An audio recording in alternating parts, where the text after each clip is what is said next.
الشيطان الرجيم. بسم الله الرحمن الرحيم. هل أتى على الإنسان حين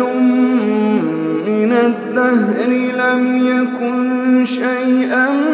مذكورا إنا خلقنا الإنسان من نطفة أمشاج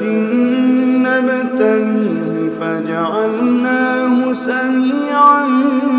بصيرا إنا هديناه السبيل إما شاكرا وإما كفورا إنا أعتدنا للكافرين سلاسل وأغلالا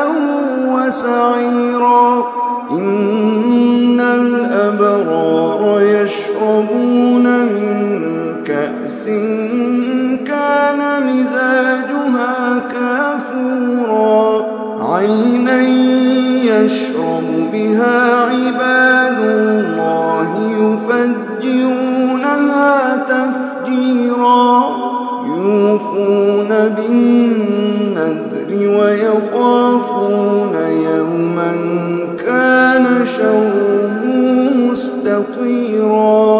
ويطعمون الطعام على حبه مسكينا ويتيما وأسيرا إنما نطعمكم لوجه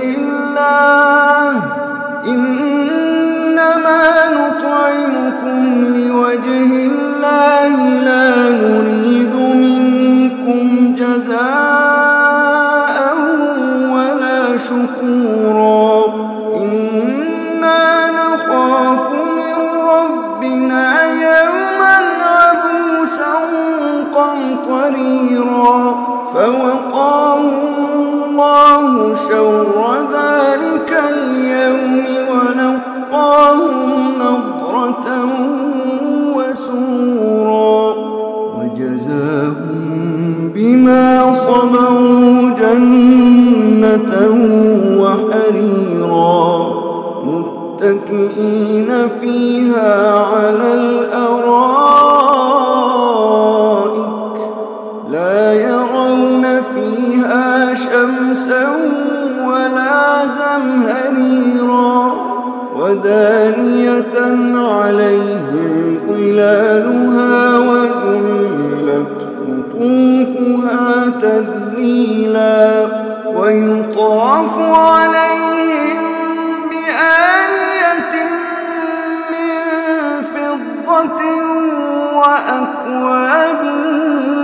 كانت قواريرا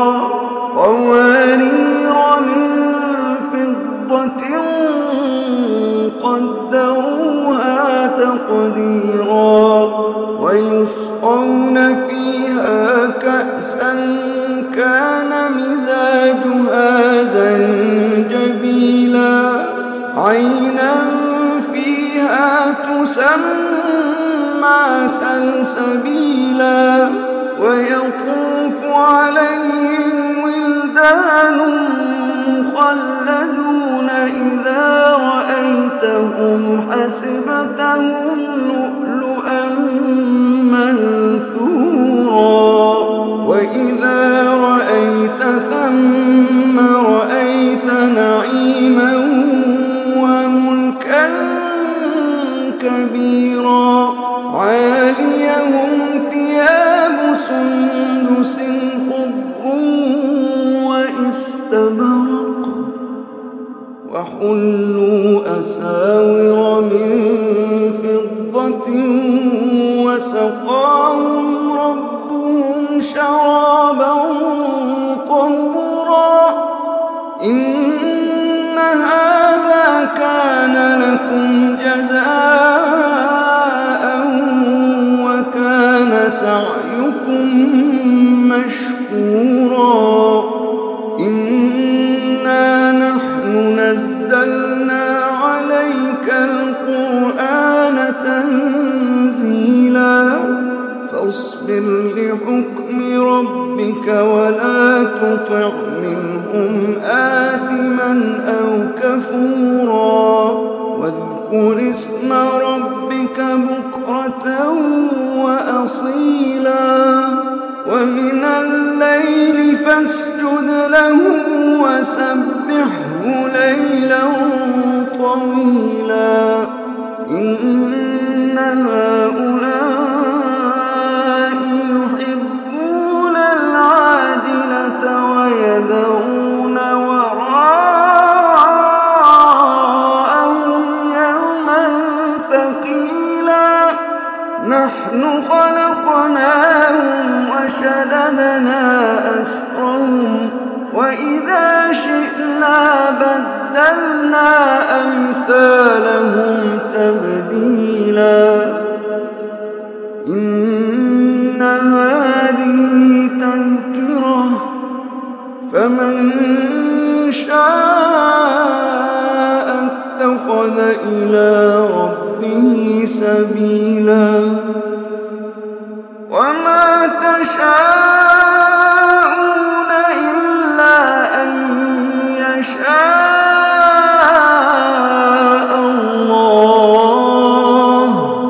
إن الله كان عليما حكيما يدخل من يشاء في رحمته